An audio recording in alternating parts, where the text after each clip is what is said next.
Morning students, my self Rajeshwari Devi Rathore, assistant professor in history. आज हम ले रहे हैं आधुनिक विश्व का इतिहास का नया टॉपिक या अगला टॉपिक, प्रथम विश्व युद्ध। तो पहले हम लेंगे प्रथम विश्व युद्ध के प्रारंभ होने के क्या कारण रहे थे। तो कारण, पहला कारण है गुप्त संधियां। यद्यपि जर्मनी, रूस और ऑस्ट्रिया में परस्पर संधि हो चुकी थी, किंतु जर्मनी को रूस पर किन्हीं कारणों से विश्वास नहीं हो सकता था। उसने 1879 में ऑस्ट्रिया से एक गुप्त संधि कर ली और 1882 में इटली ने भी जर्मनी एवं ऑस्ट्रिया से संधि कर ली और इस प्रकार त्रिराष्ट्र मैत्री का जन्म हुआ। बिस्मार्क ने अपनी कूटनीति से रूस और फ्रांस में वैमनस्य बनाए रखा, किंतु उसके पतन के साथ रूस और फ्रांस एक दूसरे के निकट आ गए। इंग्लैंड भी अपने एकांतवास की नीति को त्याग कर जर्मनी का अनुसरण करने लगा। जब उसका जर्मनी से समझौता आसान न रह गया तो उसने जापान, फ्रांस और रूस से संधि कर ली और इस प्रकार त्रिराष्ट्र मैत्री संघ का निर्माण हो गया। इन गुटबंदियों के फलस्वरूप यूरोप का दो गुटों में विभाजन हो गया, जो एक दूसरे के घोर शत्रु थे। प्रोफेसर कैन का कथन है कि युद्ध का सबसे महत्वपूर्ण अंतर्निहित कारण गुप्त संधियों की प्रणाली थी, जिसका विकास फ्रांस और प्रशिया के युद्ध के बाद हुआ था। इसने धीरे धीरे यूरोप की शक्तियों को ऐसे ऐसे विरोधी गुटों में बांट दिया, जिनसे एक दूसरे के प्रति संदेह बढ़ता रहा और जो अपनी सेना एवं नौसेना की शक्ति बढ़ाते रहे। नेक्स्ट, अगला दूसरा कारण है उपनिवेशवाद या साम्राज्यवाद। यूरोप का प्रत्येक देश विदेशों में अपने उपनिवेश स्थापित करना चाहता था, जिससे अंतर्राष्ट्रीय प्रतिद्वंदिता का आविर्भाव हुआ। जर्मनी और इंग्लैंड में यह प्रतिद्वंदिता अपनी चरम सीमा पर पहुंच गई। वे विश्व के प्रत्येक कोनों में बाजारों की स्थापना के लिए प्रयत्नशील थे। वे अपनी बढ़ती हुई जनसंख्या को बसाने के लिए उपनिवेशों की खोज में थे। यूरोप में औद्योगिक क्रांति का प्रारंभ हो चुका था। तैयार माल की खपत के लिए भी उपनिवेशों की आवश्यकता थी। इंग्लैंड एवं जर्मनी उपनिवेशों की प्राप्ति के लिए अत्यधिक संघर्ष कर रहे थे। इस दिशा में फ्रांस, रूस, इटली आदि देश भी प्रयत्नशील थे। अगला कारण, तीसरा कारण है सैनिकवाद। सन 1871 से 1914 का काल यूरोप में घोर सैनिकवाद के विकास का काल था। अतः यह काल इतिहास में सशस्त्र क्रांति का युग कहा जाता है। इस समय दोनों गुटों में अपनी सेना एवं नौसेना बढ़ाने की दौड़ तो लग ही रही थी। प्रत्येक राष्ट्र अपने देश में युद्ध की अनिवार्यता एवं लाभों का प्रचार कर रहा था। जर्मनी की बढ़ती हुई शक्ति देखकर इंग्लैंड ने यह निश्चय कर लिया था कि यदि जर्मनी एक जहाज बनाता है तो वह 6 जहाज बनाएगा। 1904 के बाद नौसेना के निर्माण की प्रतिद्वंदिता के कारण ही इंग्लैंड तथा जर्मनी के बीच कटुता बढ़ने लगी। अगला कारण है प्रेस एवं पत्रिकाओं का विकास। इस समय तक प्रेस का बहुत विकास हो गया था। पत्र पत्रिकाओं का प्रकाशन बहुत बढ़ गया था। अधिकांश पत्रिकाएं दूसरे देशों की कटु आलोचना किया करती थीं। इससे अंतर्राष्ट्रीय स्थिति बहुत बिगड़ गई। जर्मनी और इंग्लैंड तथा ऑस्ट्रिया और सर्बिया के संबंधों को बिगाड़ने में भी इन देशों के समाचार पत्रों का प्रमुख हाथ था। प्रोफेसर केन का कथन है कि युद्ध का एक अन्य कारण यह भी था कि सभी बड़े देशों में समाचार पत्र जनमत को विषाक्त कर रहे थे। अगला कारण है पांचवा, कूटनीतिक कारण।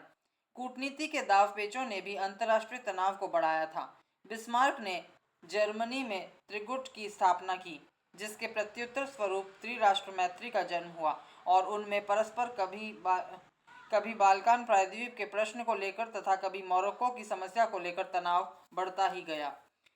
इस कूटनीति ने यूरोप के समस्त देशों को संधियों के एक ऐसे जाल में बांध कर रख दिया था कि एक युद्ध करता तो दूसरों को स्वतः ही अब उसमें सम्मिलित हो जाना पड़ता था। गुटबंदियों से पूर्व बड़े बड़े राष्ट्र सम्मेलनों के द्वारा प्रारंभिक झगड़ों को निपटा लेते थे, किंतु अपनी ही प्रतिष्ठा को सर्वोपरि समझने वाले तथा औचित्य की भावना से हीन गुटों के निर्माण ने इस कार्य को असंभव बना दिया।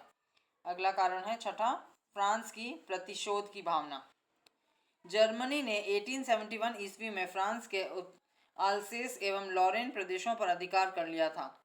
उस पर एक बड़ी हर्जाने की रकम को न देने की अवधि तक अपने व्यय पर जर्मन सेना रखने की शर्तें भी लादी गई थी। नेपोलियन महान के राष्ट्र का अति अपमान किया गया था। फ्रांस को टुकड़ों में विभाजित कर दिया था। अल्सास एवं लॉरेन उसके ही दो बच्चों के समान थे, जो माता की गोद में जाने के लिए तड़प रहे थे और माता उन्हें अपने वक्ष स्थल से चिपटाने को तरस रही थी। फ्रांस किसी भी प्रकार अपने अपमान का जर्मनी से प्रतिशोध लेना चाहता था, लेकिन जर्मनी उसे अब तक कुचल रहा था। लेकिन फ्रांस भी किसी अच्छे अवसर की खोज में था, अतः फ्रांस में भी राष्ट्रीय भावनाओं को जागृत करने की विभिन्न उपाय क्रियान्वित किए गए फ्रांस ने भी मित्रों की खोज करनी आरंभ कर दिया और उसे शीघ्र ही रूस और इंग्लैंड मित्र के रूप में मिल गए। जर्मनी की कूटनीति ने फ्रांस के स्वाभिमान को जगा दिया। नेक्स्ट सेवेंथ, अगला कारण है सेवेंथ, राष्ट्रीयता की भावना। यूरोपीय देश और विशेषकर फ्रांस में समय समय पर हुई क्रांतियों के परिणाम स्वरूप यूरोपीय देशों में राष्ट्रीयता की भावना का संचार होने लगा। इन सब देशों में राष्ट्रीय एवं लोक सत्तावाद की भावनाएं स्पष्ट रूप से प्रकट होने लगी। निस्संदेह यूरोपीय शासकों ने समय समय पर इस प्रकार की भावनाओं को नष्ट करने के लिए दमन एवं अमानवीय अत्याचारों का सहारा लिया, परंतु फिर भी इन भावनाओं को समाप्त नहीं किया जा सका। इस प्रकार यूरोप में नवीन एवं प्राचीन प्रवृत्तियां तथा विचारधाराओं में संघर्ष आरंभ हो गया। धीरे धीरे ये संघर्ष चलता रहा। इस समय अनेक यूरोपीय देशों में राजतंत्रात्मक शासन व्यवस्था चालू थी और शासक वर्ग मनमाने ढंग से जनता पर अत्याचार करते थे। नेक्स्ट है सामाजिक परिवर्तन। यूरोप में 13वीं शताब्दी में हुई औद्योगिक क्रांति के परिणाम स्वरूप अनेक अन्वेषण तथा आविष्कार किए गए, जिनसे देश का सामाजिक जीवन भी प्रभावित हुआ। आरंभ में समाज दो भागों में विभक्त था। प्रथम वर्ग में विशेष अधिकार युक्त धनी वर्ग के व्यक्ति, जागीरदार, सरदार आदि थे। दूसरे में कृषक एवं श्रमिक वर्ग के व्यक्ति थे। प्रथम वर्ग के सदस्य द्वितीय वर्ग के सदस्यों का शोषण करते थे। द्वितीय वर्ग के सदस्यों को राजनीति तथा देश के शासन में किसी भी प्रकार का कोई अधिकार प्राप्त नहीं था। औद्योगिक क्रांति के फलस्वरूप इन लोगों में चेतना आई और ये अपने अधिकारों के प्रति जागृत हो गए। ये अपने अधिकारों के लिए संघर्षरत रहने लगे और इन्हें कुछ शक्ति व अधिकार भी प्राप्त हुए। नेक्स्ट, अगला कारण है नाइन्थ, अंतर्राष्ट्रीय संगठन का अभाव। स्पष्ट है कि यूरोपीय राष्ट्र युद्ध के लिए पूर्ण रूप से तैयार थे।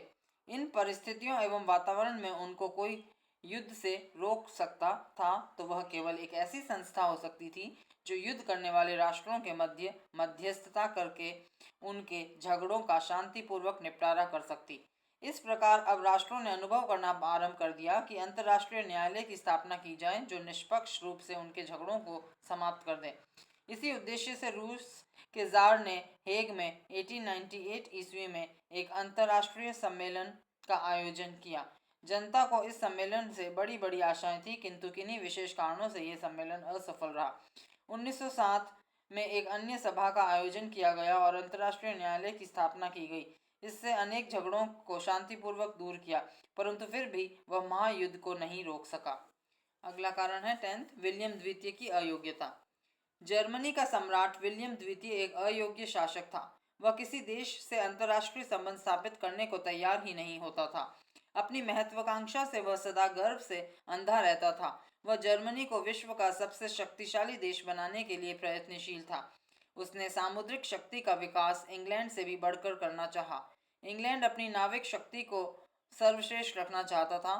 फिर भी उसने जर्मनी से संधि करने का प्रस्ताव किया, लेकिन अपनी अयोग्यता एवं अदूरदर्शिता से अनुप्राणित होकर उसने इंग्लैंड को असंतोषप्रद उत्तर दिया एवं ऑस्ट्रिया के पक्ष में अपनी सम्मति प्रकट की। विलियम द्वितीय चाहता था कि इंग्लैंड बिना किसी शर्त के उनकी मांगों को स्वीकार कर ले। वह इंग्लैंड की शक्ति को समझ नहीं सका। यदि वह उससे संधि कर लेता तो घटनाओं में परिवर्तन होता, लेकिन वह अपने गर्व और अभिमान में चूर था। नेक्स्ट, अगला कारण है पूर्वी समस्या। बाल्कान प्रायद्वीप की समस्या भी इस युद्ध का एक उल्लेखनीय कारण थी। टर्की की शासकीय त्रुटियों ने इस क्षेत्र के निवासियों को असंतुष्ट कर दिया था। ग्रीस, सर्बिया, बल्गारिया भी मैसेडोनिया के अधिकार प्रश्न पर एकमत नहीं थे। रूस पूर्व की ओर रुचि रखता था और वह बाल्कान की समस्या में हस्तक्षेप करना चाहता था।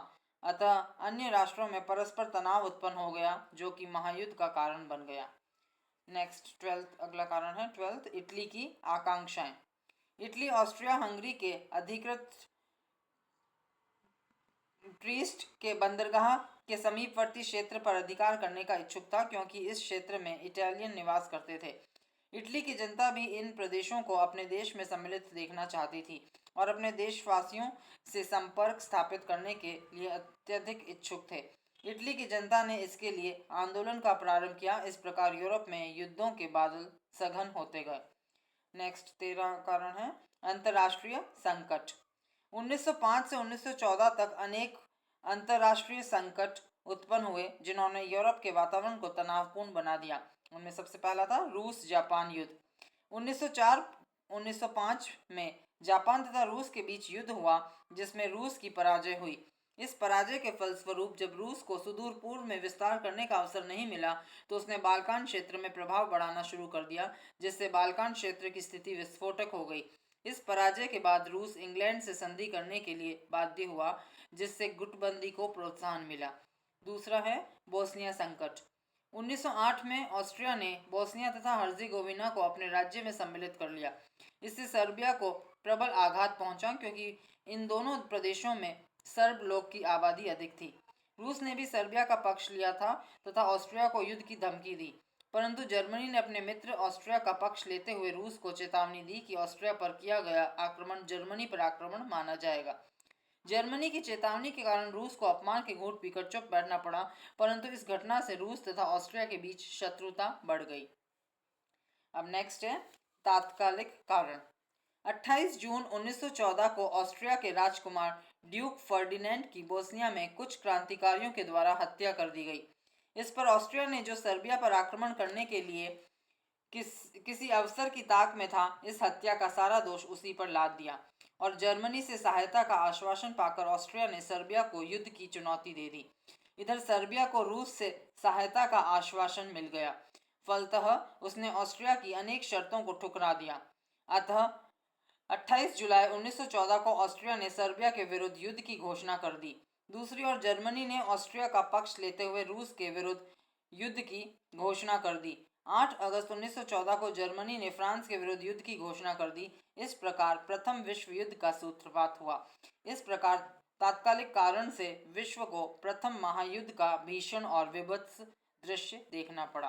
तो ये थे प्रथम विश्व युद्ध के कारण।